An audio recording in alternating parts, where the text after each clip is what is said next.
Please welcome Chris Huet. It's 2016 and I am standing backstage at a performance venue, cafe bar in Canberra, naked. The backstage area is less than a metre between the curtain at the rear of the stage and a wall full of shelves holding glasses and plates and now my neatly folded suit, shirt and tie. I'm wondering, why did I agree to do this? I'm at a regular event called Unclothed People Doing Things.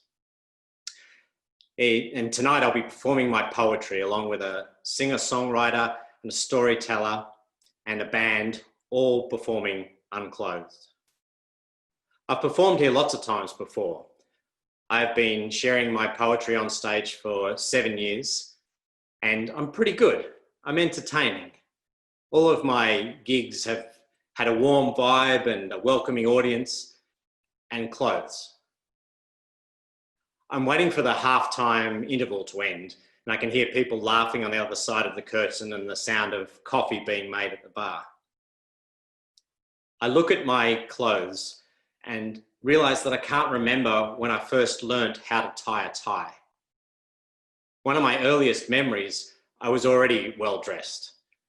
I was 4 years old, coming home from my village school in England, wearing long socks pulled up to my knees, short pants, a V-neck jumper over a tie perfectly knotted up to my top button.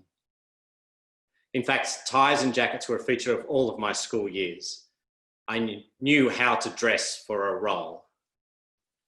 So it's not surprising that 14 years after that, I joined the Air Force.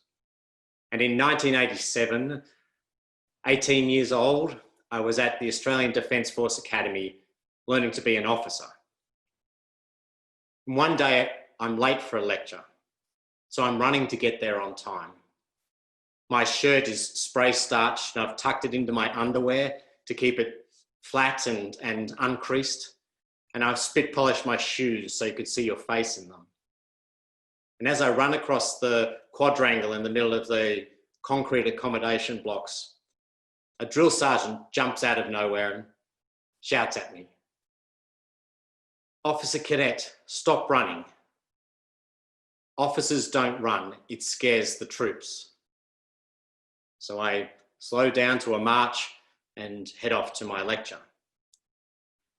And as I can hear the MC bring everybody back in after the break and start to introduce me, I reflect on how the next 20 years of my life in the Air Force were influenced so much by that one event. I was always appropriate.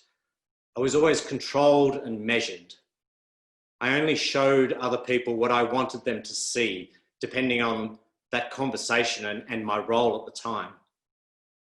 We were measured for our dress and bearing. So not only the way we wore our clothes, but also the way we bore ourselves.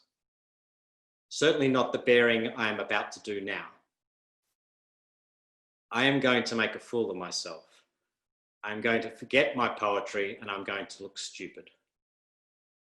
But the MC is holding the curtain open and suddenly I find myself on stage, naked. And all of the lights are on. I can see everyone. There's about 20 people spread across mismatched chairs and lounges and 3 staff at the bar in the corner. I search in my mind for the first line of my first poem and it comes to me. So I begin. And then the second line comes. And then the poem is coming to me. So I start to engage the audience. And I realize very quickly that tonight, eye contact is a huge thing. And people are paying attention to me. And I don't want to leave anybody out. So I am looking at everybody in the audience. And I'm feeling so good. I'm getting such an engagement from them. There's one person who hasn't quite caught on that this is the contract for tonight, and their eyes slip. But they quickly pick it up and look at me, and I hold their eye contact and continue with the poem and smile and turn to the next person.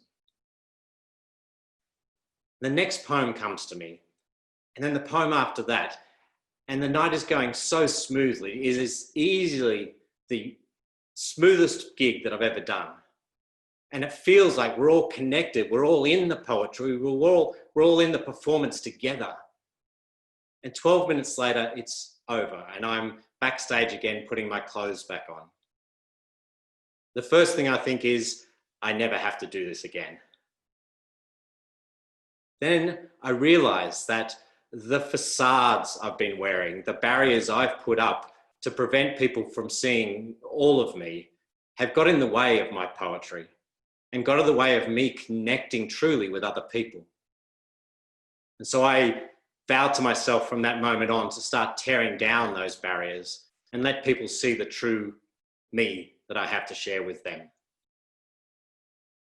Thank you.